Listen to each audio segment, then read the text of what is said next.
Tem locais na África que existe todo um ritual. Para você entrar para pregar o Evangelho, a primeira coisa que tem que fazer é cumprir alguns rituais de algumas tribos.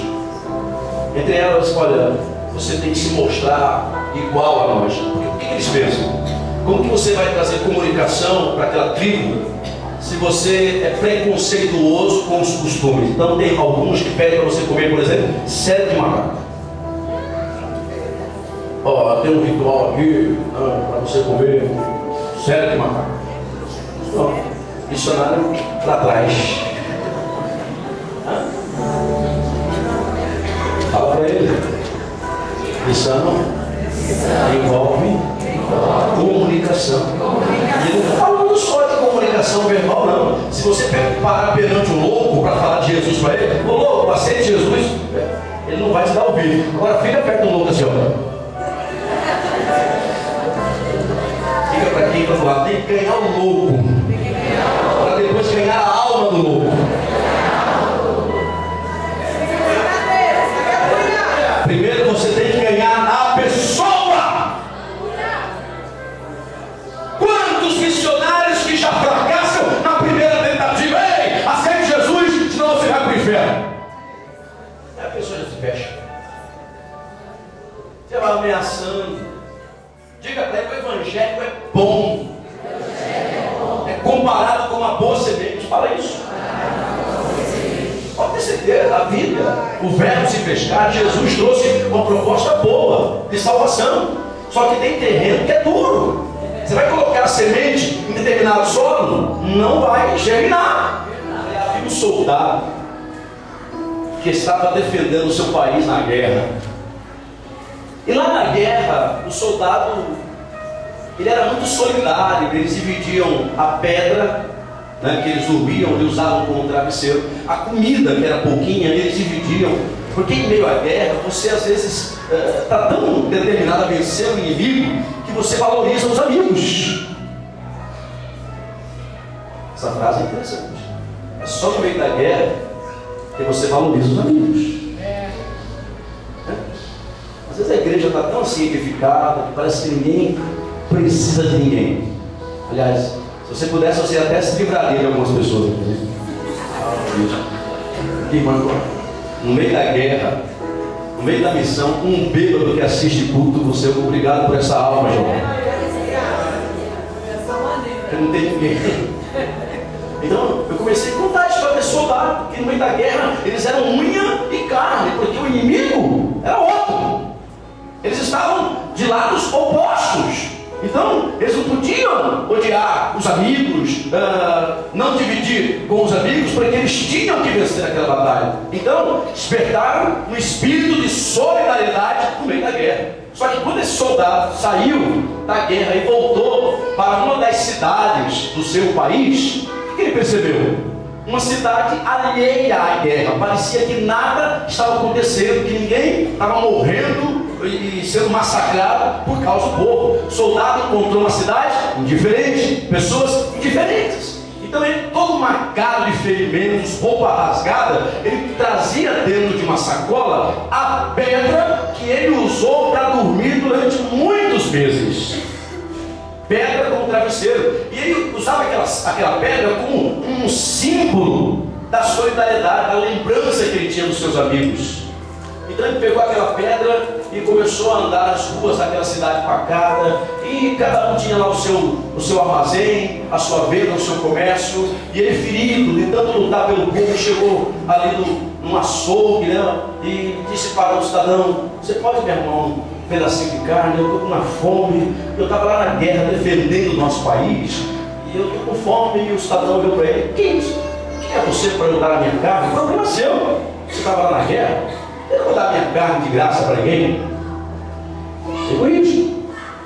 Aí ele foi numa quitanda e chegou perante um outro e disse: você pode me arrumar algumas verduras para eu fazer aqui uma sopinha e me alimentar? E o cidadão: eu que não vou pegar as minhas verduras, os meus legumes, e dar para um soldado vagabundo. E assim, irmãos, ele fez. Ele foi de casa em casa e as pessoas fechadas. Aí ele teve uma ideia.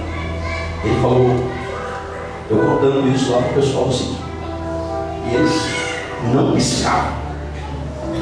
Aí ele teve a ideia, aí ele pegou aquela pedra que estava dentro do saco e começou a pregar no meio da praça. Gente, eu gostaria de ensinar para vocês a receita de uma sopa deliciosa que vocês jamais provaram na vida de vocês. Aí aquilo parou, né? As pessoas ficaram agora curiosas. Que sopa é essa, soldado? Que nós nunca provamos. A sopa de pedras.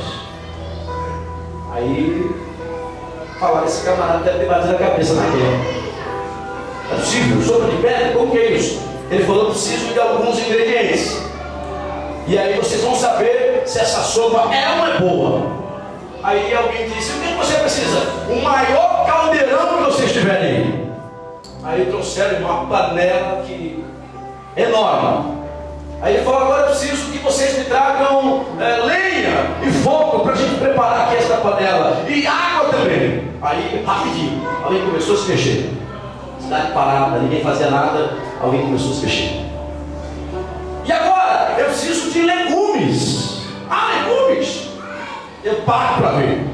Foram lá pegar um saco de batatas e cenoura e foram trazer. E aí a cidade, imagina, cidade pequena, né? Todo mundo queria saber o que estava acontecendo. Aquele movimento, aquele corre para cá, corre para lá, agitou a cidade, parou a cidade. O que está acontecendo? Tem um soldado que chegou da guerra e disse que tem uma sopa de pedra que ninguém nunca provou. Aí quando não para. Aí o açougueiro forneceu a carne. E aí, irmãos, quando aquela fogueira começou a acender, aquele cheiro de sopa, ele pegou a pedra e colocou lá dentro. E aquele cheiro de sopa invadiu, todo mundo foi chegando. Aí alguém falou assim, mas que cozinha é essa aí? É a sopa de pedra, olha que cheiro gostoso. Eu forneço os pratos. Aí tinha um sanfoneiro e falou, e eu tenho uma sanfona e vou providenciar banquinhos para a gente ficar aqui na praça cantando a noite toda. A cidade parou. Gente comendo, criança comendo, e música, e alegria. Quando estava todo mundo satisfeito, ele pegou aquela pedra e colocou dentro da sacola e disse, sabe como que se chama essa sopa na realidade? A sopa da solidariedade. A partir daquele dia, todo ano, as pessoas celebravam a sopa de pedra em homenagem ao soldado que trouxe vida para uma cidade que estava morta. Como virão se não há quem pregue?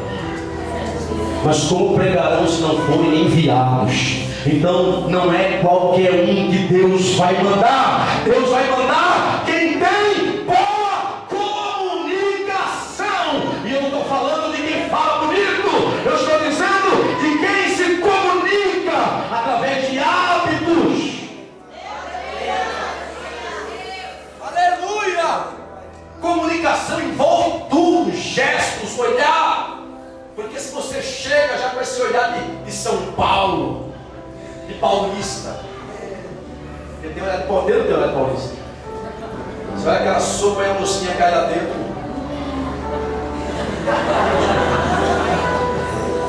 Pregar no Evangelho existe comunicação. Não adianta você chegar lá com a Bíblia simplesmente e querer que as pessoas engulam suas ideias goela abaixo. Muitos deles já têm sua religião, e religiões muito mais antigas. Além da religião, o povo tem suas tradições, que é pior ainda, porque antes da pessoa aceitar Jesus tem que quebrar a tradição de família, de avós que deixaram aquela herança. Quantas vezes, pastor Adriano, nós chegamos numa casinha, tinha um padre Cícero do meu tamanho ou maior, verdade? E você, se fosse alguns irmãos aqui, quebra isso aí, meu amigo. É por isso que Deus está mantendo você aí, seu cru. Vá ficando aí um pouquinho mais, aprenda a respeitar a fé dos outros, porque o Evangelho de Cristo, ele não é uma coisa que se impõe. O Evangelho de Cristo se prega, e ele por si só é autossuficiente para mudar os corações. Profetiza para quem está do lado, aquele que leva a preciosa semente, gemendo e chorando, voltará com alegria, trazendo consigo seus molhos. Ei, missão é lágrimas, é sofrimento, é noites em claro, mas haverá uma recompensa. A colheita é grande. Jogue a mão para cima, missionário, e receba de Deus hoje capacitação, habilitação para missões. Vamos começar aqui dos itens que Jesus ensina que a gente deve levar. Não leve bolsa, nem saco de viagem, que é tradução, nem sandálias ou sapatos. Tem mais? E não saúde a ninguém.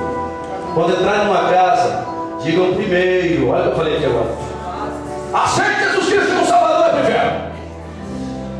Bom dia, boa noite, quem é crente? A paz do Senhor. Missionário, acima de tudo, tem que ser educado. Isso é aquele ensinamento, sabe, de Cristo, é uma coisa impressionante que ele fala.